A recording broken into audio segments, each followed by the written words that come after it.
Alright, today we're going to be putting together the Polaris Ranger 700 motor. I'm going to walk through every detail of this motor. So this video may be lengthy. I won't do a lot of editing to this video. I will just show you exactly how it goes. So you can skip through this video if you need to. First thing that we're going to do, we're replacing the crank. This is a 700 motor. We're putting an 800. I'll show you the difference. But crankcases, camshaft, oil pump, all that is going to be the same. I'm going to go ahead and replace our lower bushings here to start. You want to make sure that all these surfaces are cleaned up and ready to go. Make sure they go back in there the exact same way that you took them apart. So those you kind of tap down in there, they'll fit down there about perfectly. And you don't want to use anything metal, but that you'll want them to be flush. And they'll, once you pinch your cases together, they'll actually kind of center themselves, but you want to get them awful close. We've got our other side here. There's going to be two of these larger ones, and there's not going to be a gasket putting these two together, so it's going to be a liquid gasket. So you want to make sure that make sure you've got a liquid gasket sealer handy. Then we've got four other of these bushings here, these two-piece bushings. So grab a pick or a small screwdriver. Remember how these go in, because they'll go back the same way. So we've got a lip over on this side, so you want to make sure going back together, you put the lip over on that side. We've got our camshaft in there, and that just slides in and out. That one's flush. We'll grab our last two here.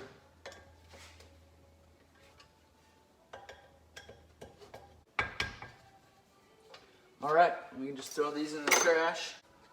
Make sure, going back together, that this clip right here will sit right down that groove, and then you'll have an oil seal sitting on this groove over on this side. So we'll drop this down in there, but first we're going to dab some oil. So I just have a cap of oil that I'm just going to be using quite often,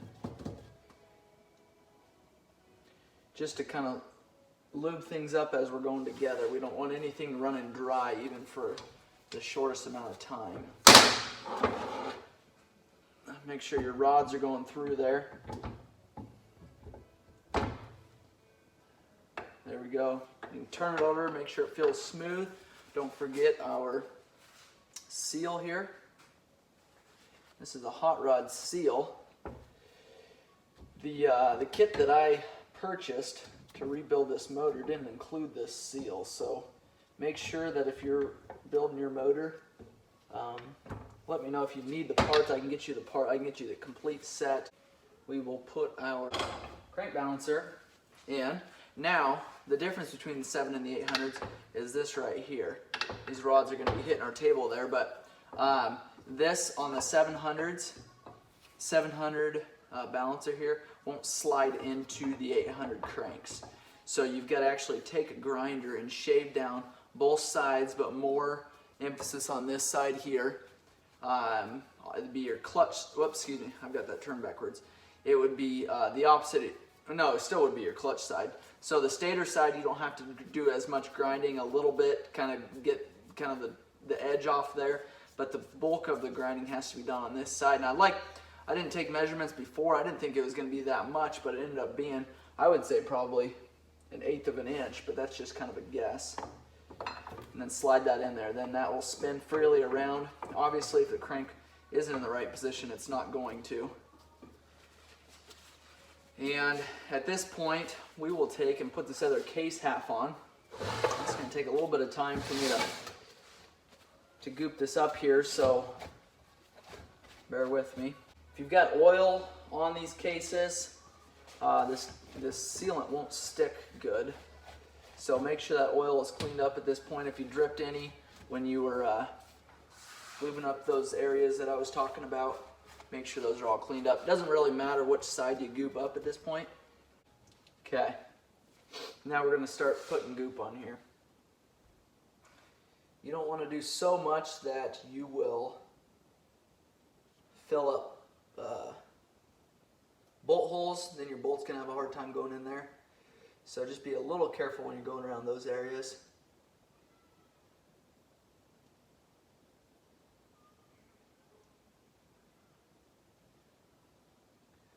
this goop here does a really good job of filling in the cracks. So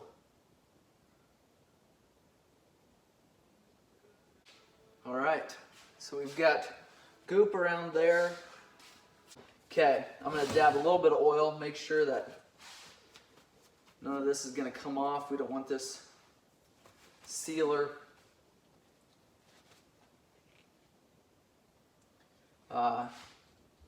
in oil orifices. And these are where the two places that I dabbed here are the crank bearing here, holder here, and then the counterbalancer. So got those lubed up. Now we're going to put this, set this case on here.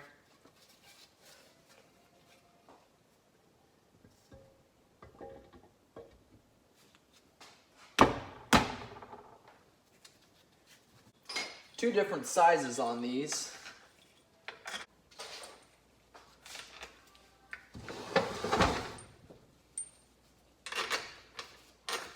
Okay, I should have been counting to let you know how many there was, but just make sure all the holes are filled.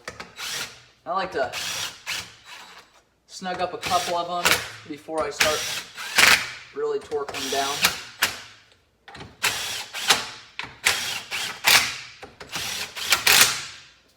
Alright, now we can go around. You want to make sure all of them get done. So whatever your best way of doing that is. One thing I will want to tell you, make sure you know the limit of your impact so you're not tightening these down so far that they're breaking off. These are threaded, two different thread pitches, so make sure those are done right. You've got the finer thread actually goes up in this case.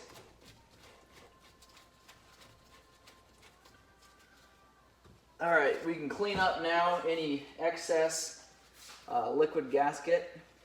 Now we are ready for some gears. I'll clean this area up good as well. There's actually a gasket that goes on here. Now we've got a couple gears here that we're going to put together. First, you want to put this plate on here. Make sure this plate goes on before you try and put the gears on, or you'll never get that plate on. This plate is necessary. It's a holder for that camshaft. Make sure it doesn't slide too far out. And then it's also a holder for the crankshaft balancer. I like to, these bolts need a thread lock on there. And that is, if these bolts come out, all these gears are turned. If they even start coming out, don't need that much. It will cause some serious damage. So make sure you've got thread lock on there. T30 and they're tapered, so they'll kind of center that plate, but don't torque them all down until you get them all in there. Now these are very small bolts, so don't over torque these. If you got thread lock on there, they're not going to come out. So snug them up good. There's really only two bolts in here on this motor that really have to be torqued, and I'll show you those when we get there. Okay, now we've got your countershaft or your crankshaft balancer gear here. We've got a cotter or a keeper right there, woodruff key. So make sure that's installed. I like to tip those slightly down so that when our gear slides on there, it kind of pushes into it, and it'll actually level itself out, but you can't go too far that way. Now, it's crucial on these, you've got to have these marks lined up. So no mark on the oil pump, which isn't always the case, so make sure your model is the same way. Some of the oil pumps have to be lined up. So this is a tapered gear here, and there is a mark on the outside that will need to be matched up with the crank. But also then you've got the woodruff key there that needs to be matched up as well. So I kind of ballpark it. This dot's there, so the woodruff key is kind of facing a little bit down, And then again, these gears are tapered, so they're not going to be they're not going to look perfectly lined up until you get them slid into place. And then keep in mind the oil pump gear as well is tapered. And then we've actually got to turn this slightly down. Sometimes you can hook that woodruff key, kind of turn it.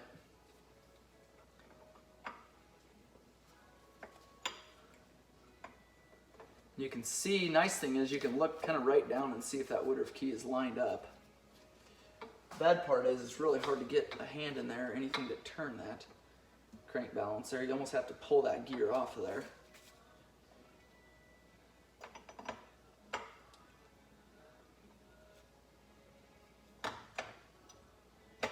There we go. Okay, we're lined up there. Everything's seated. Make sure you can see that woodruff key in there, and it's pushed everything down. And there's enough room with that crank balancer to allow that to go up and down like that. But when we put our bolt in there, it will line things up. Thread lock on there.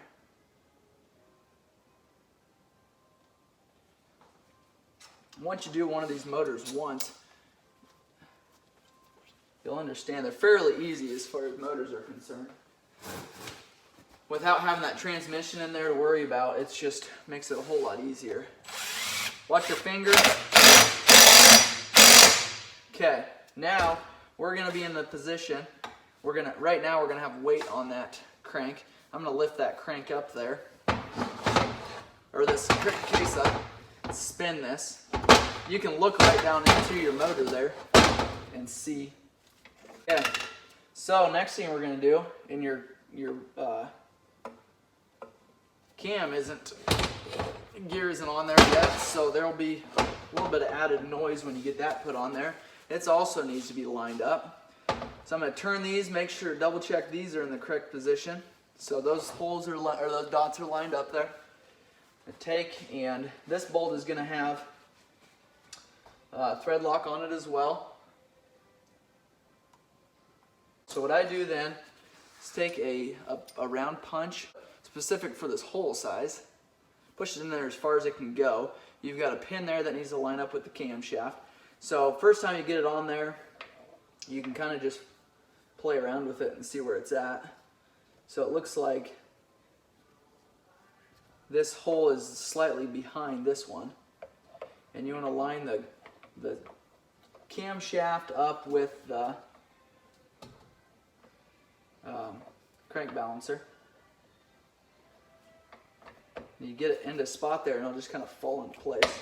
And then just use that punch there to kind of push those gears into place, and then those dots should line up. Now you can take your already Loctite bolt, slide it on there. Make sure your washer is centered. It's kind of a spring washer. Okay, now we can pull this punch out of there. Those holes are kind of staying the same, obviously, since everything's lined up. Now, I like to take and turn that over again.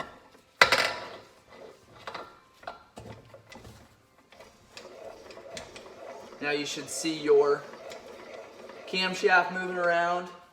Spin around a couple times. If you want to check your dots again, you can do that. Dots are lined up. Everything's thread locked over there. Okay, now we're going to flip this back up. Next we got the stator cover, the inner cover, and then the water pump. Another common problem with these is the impellers seem to fail. They're plastic impellers. We purchased the aluminum. That is supposed to take care of a lot of the problems. Now we'll put this gasket on there.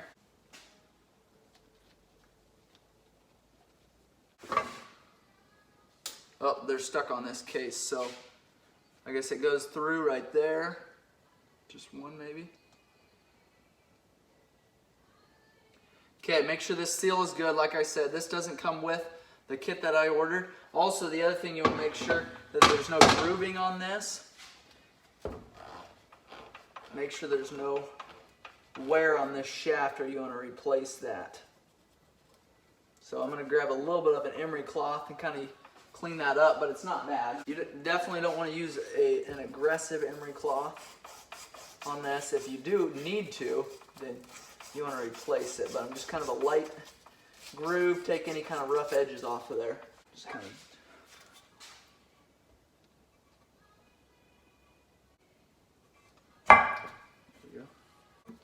There we go. Once that pin falls down into place, then you're all set there. I need to replace this this O-ring on the water pump here.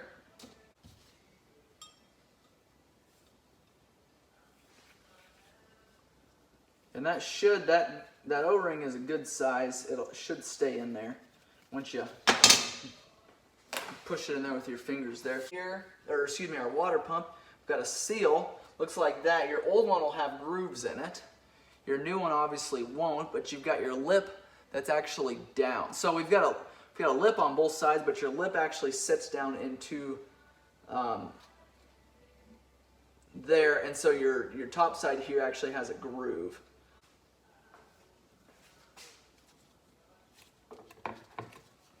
That's it there, and then this, let's see, goes on there.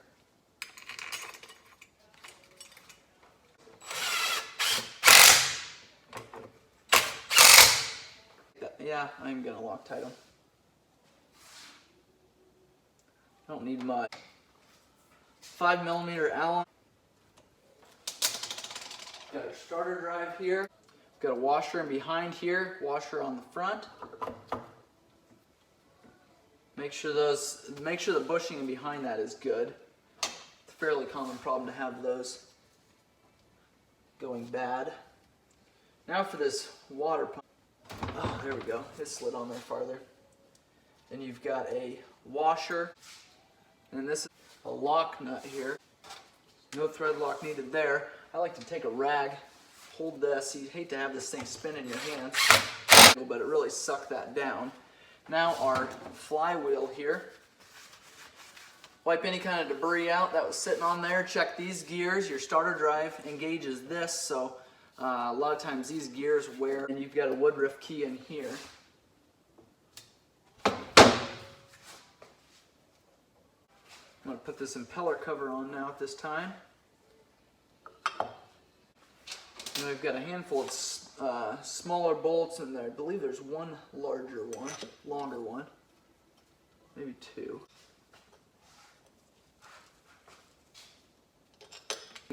All right, got the flywheel on. The flywheel nut is Loctited on there. We got our cover. We replaced the O-ring here, and we are going back together with this case. Make sure that O-ring stays in the position that it needs to be in.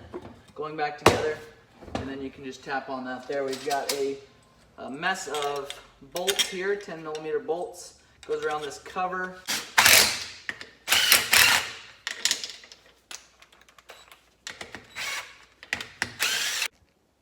All right, we got the flywheel on here with the nut on the outside.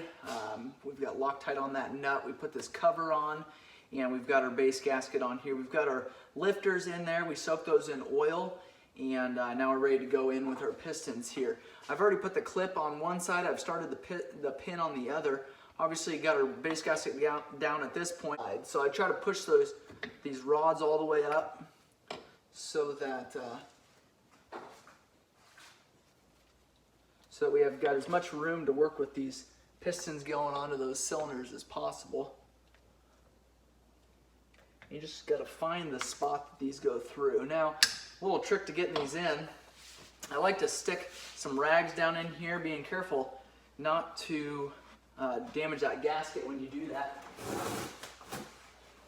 Obviously, make sure they're clean rags. So slide these clips up in there. Then I take a pick and I'll find that groove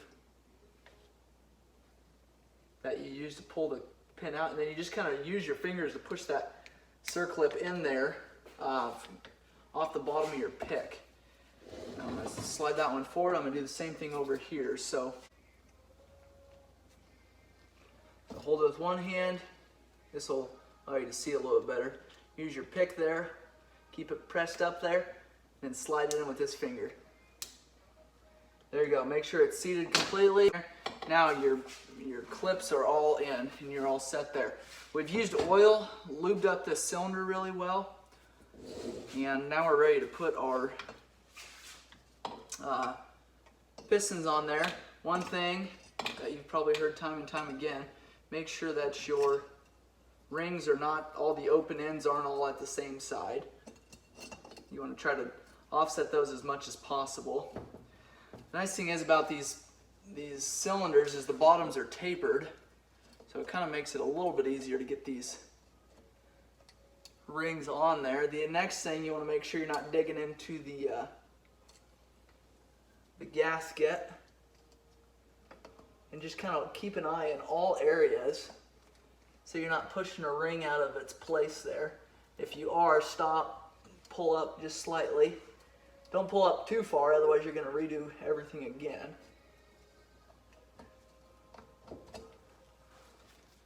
And then you can kind of see here, make sure, look in the open skirts of the cylinder, or the cylinder barrels there, to make sure nothing's sticking, make sure nothing's poking down.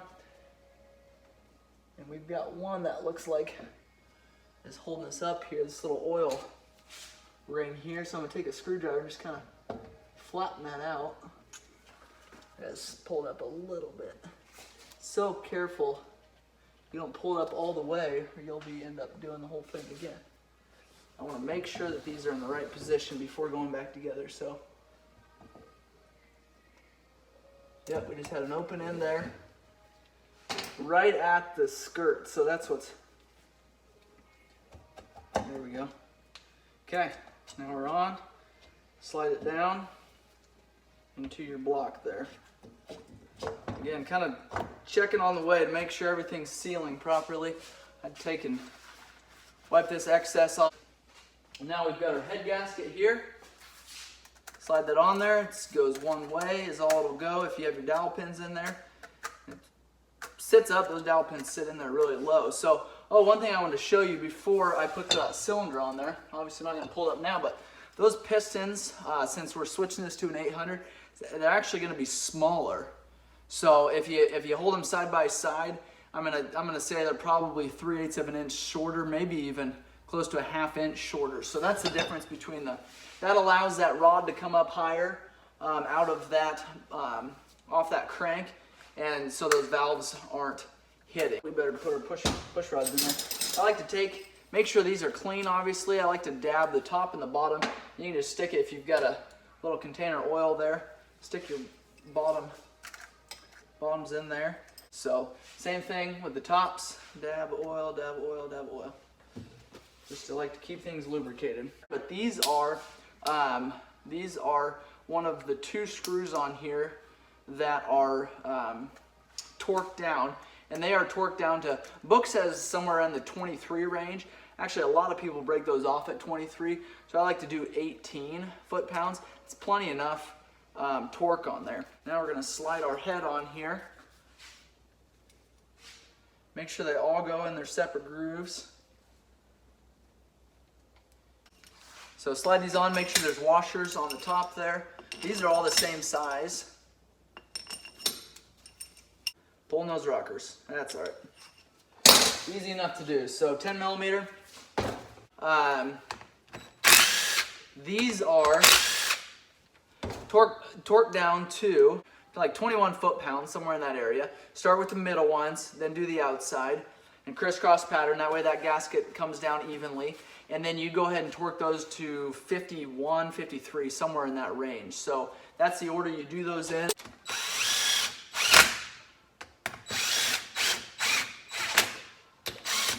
just kind of snug them up here. They're not even, I mean, these are pretty much finger tight at the point they are now. The motor will be running. Okay, I've got it set now at 20, let's do 23. Sometimes it can be a bit of a challenge to do that, especially when you get to this harder torque to hold this motor. That's where my second set of hands would come in handy. I think it's just, might be easier. I hate putting an extension on here. For this one, it's going to be okay. But for the 50 foot-pounds,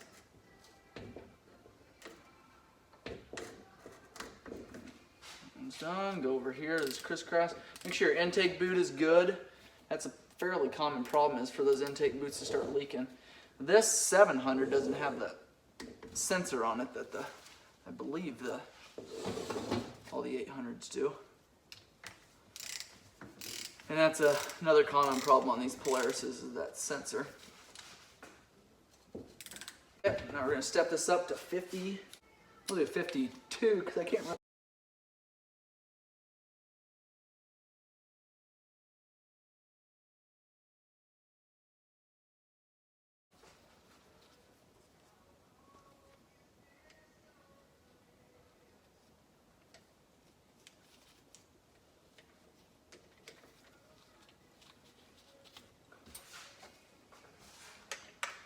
Make sure they're started. There's a groove. There's a groove for those rockers to sit in. So make sure those are in the right spot. Make sure your cupped end is on your push rod side.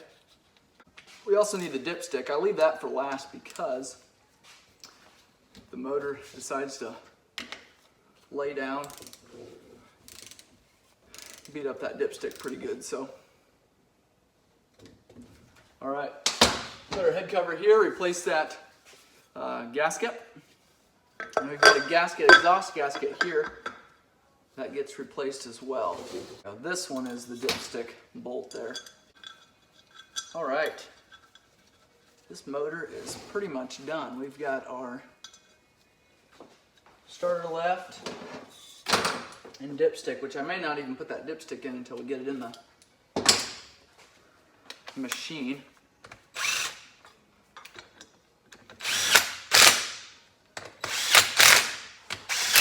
These are little bolts, so be careful you don't torque these down too much and break them off. All right, this is for our starter here. Replace our oil filter and slide our starter in there. Make sure that these O-rings are good when you go to put that starter on there. You don't want water and debris. If that starter doesn't go on there right away, maybe pull it out, spin that gear a little bit, and try it again, because what's happening a lot of times is that gear's hitting on that starter drive gear. I'm gonna put a little bit of oil on there just so that slides in easier.